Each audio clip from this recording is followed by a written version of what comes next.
అనగనగా ఒక ఊరిలో రంగారావు అనే ఒక ఆసామి ఉండేవాడు. ఆయనకు ఒకసారి బాగా జబ్బు చేసింది. తన కుమారుడైన రాముని పిలిచి, జీవితంలో ఎప్పుడూ అబద్ధం చెప్పనని నాకు ప్రమాణం చెయ్యి అని అడిగాడు. అందుకు సరేనని చెప్పి తండ్రి చేతిలో చెయ్యి వేసి ప్రమాణం చేశాడు రాము.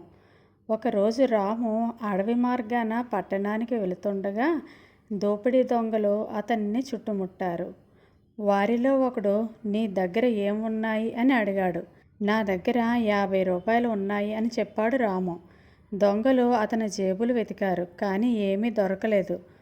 వాళ్ళు మారు మాట్లాడకుండా వెళ్ళిపోతుంటే వెనక్కి పిలిచి, నా దగ్గర నిజంగానే 50 రూపాయలు ఉన్నాయండి. ఆ నోటుని నేను నా చొక్కా జేబులో రహస్యంగా దాచాను.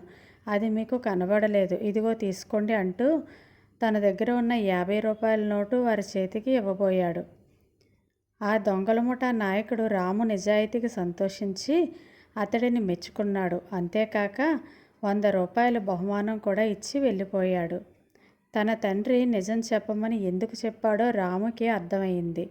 నిజం చెప్పిన వారికి అన్నింటా విజయం లభిస్తుంది.